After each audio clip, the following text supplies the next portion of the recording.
ഞായറാഴ്ചത്തെ ഒരു വീഡിയോ ആണ് കേട്ടോ ഇത്. ഞങ്ങളെല്ലാവരും കൂടി സ്വിമ്മിംഗ് പൂളിലേക്ക് പോവാണ് കേട്ടോ. 2 മണി 3 മണിക്ക് ഇറങ്ങണം എന്നായിരുന്നു പ്ലാന്. പക്ഷേ നല്ല ഇറക്കമായിരുന്നു എല്ലാവരും കേട്ടോ. അപ്പോൾ ഒരു 4 മണി കഴിഞ്ഞിട്ടാണ് ഞങ്ങൾ ഇറങ്ങിയത്. അപ്പോൾ ആദ്യം ഒരു സ്വിമ്മിംഗ് പൂളിൽ പോയി കേട്ടോ.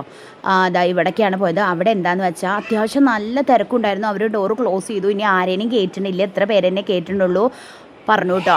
അപ്പോൾ പിന്നെ നമുക്കവിടെ കയറാൻ പറ്റില്ലല്ലോ. അത് എത്രയും പേര് പുറത്ത് നിൽക്കുന്നുണ്ടായിരുന്നു കേട്ടോ. ഞങ്ങൾക്കൊന്നും കയറാൻ പറ്റില്ല. അത് അവരൊക്കെ കുറേ ചോദിക്കുന്നുണ്ടായിരുന്നു, പക്ഷേ സമ്മതിച്ചില്ല. വേറെ ഓപ്ഷൻ ഇല്ലല്ലോ.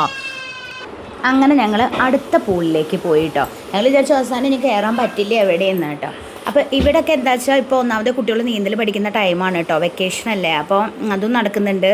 ഇവിടെ ഈ പൂളിൽ ഭയങ്കര ആഴമാണ് കേട്ടോ. അപ്പോൾ ചെറിയ കുട്ടികളായിട്ട് പോണത് സേഫ് അല്ല. പിന്നെ ഒക്കെ പുറത്ത് നിൽക്കണം. നമുക്ക് ഇറങ്ങണവർ മാത്രമേ അവിടെ പറ്റുള്ളൂ. മറ്റേ പുറത്ത് നിൽക്കണം നമുക്ക് പാരൻസിനൊക്കെ. അപ്പോൾ അതൊക്കെ ബുദ്ധിമുട്ടില്ല. പിന്നെ ലാസ്റ്റ് പോയതാണ് ഇവിടെയാണ് കേട്ടോ ഇവർ ആദ്യം പോയായിരുന്നത്. ശിവയും മേമയൊക്കെ ഇവിടെയാണ് ആദ്യം പോയിട്ടുണ്ടായിരുന്നത്. അപ്പോൾ ലാസ്റ്റ് പോയത് ഞങ്ങൾ ഇവിടെയാണ് കേട്ടോ. ഇവിടെ പിന്നെ സേഫാണ് കേട്ടോ, പ്രശ്നങ്ങളൊന്നുമില്ല. ഞങ്ങൾ ചെരുപ്പൊക്കെ എടുത്ത് വെച്ചു. പിന്നെ ഇവിടെ എന്താ വെച്ചാൽ സ്വിമ്മിങ് സൂട്ട് മീൻസ് തൊപ്പി അങ്ങനത്തെ ഒക്കെ വേണം കേട്ടോ. സ്വിമ്മിങ് സൂട്ടല്ല, അങ്ങനത്തെ തൊപ്പി അങ്ങനത്തെ കാര്യങ്ങളെല്ലാം വേണം കേട്ടോ. തൊപ്പി ഇല്ലാതെ അവർ കയറ്റില്ല. തൊപ്പി വേണം എന്നാണ് കേട്ടോ അവർ പറഞ്ഞത്. അപ്പോൾ അതാ ഇവിടെ അവരൊക്കെ ഇറങ്ങിട്ടോ. വേദമൊക്കെ ഫസ്റ്റ് ടൈമാണ് സ്വിമ്മിംഗ് പൂളിൽ ഇറങ്ങുന്നത്. അപ്പോൾ അതിൻ്റേതായ ഒരു എക്സൈറ്റ്മെൻറ്റ് അവൻ്റെ മുഖത്ത് കാണാം കേട്ടോ.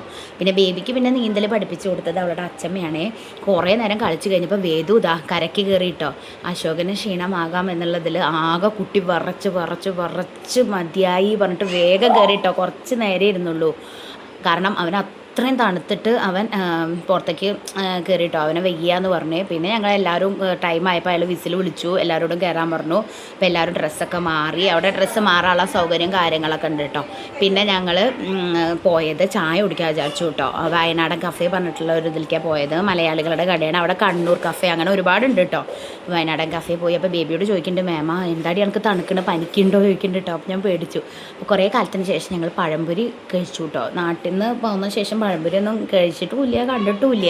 ഇവിടെ പിന്നെ പഴംപൊരിയെങ്കിലും ഉണ്ട് ബാംഗ്ലൂർ. ഞങ്ങൾ താമസിച്ച പുകയിലൊന്നും നാട്ടിലത്തെ ഒരു ഫുഡും ഉണ്ടാവില്ലല്ലോ, കേരളക്കാരുടെ ഒന്നുമില്ല.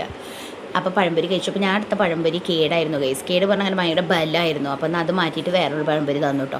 പിന്നെ അവിടെ കുറേ പേര് പൊറാട്ടയും ബീഫൊക്കെ കഴിക്കുന്നുണ്ടായിരുന്നു. അപ്പോൾ എന്നാൽ ഞങ്ങളും ഒരു പൊറാട്ടയും ബീഫും കഴിക്കാം എന്നുള്ള പ്ലാനായി. അങ്ങനെ ചായയും വന്നു, പഴംപൊരിയും വന്നു, പൊറാട്ടയും ബീഫൊക്കെ കഴിച്ചു. പിന്നെ പഴംപൊരിയിൽ ഒട്ടുക്കത്തെ എണ്ണയായിരുന്നു കേട്ടോ ഗൈസ്.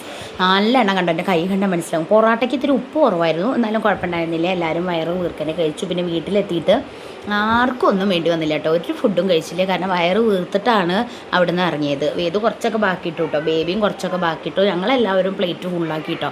അങ്ങനെ അതെല്ലാം കഴിഞ്ഞ് തിരിച്ച് ഞങ്ങൾ വീട്ടിലേക്ക് പോയി ഗൈസ്. അപ്പോൾ ഇത്രയേ ഉള്ളൂ ഇന്നത്തെ ഒരു വീഡിയോ.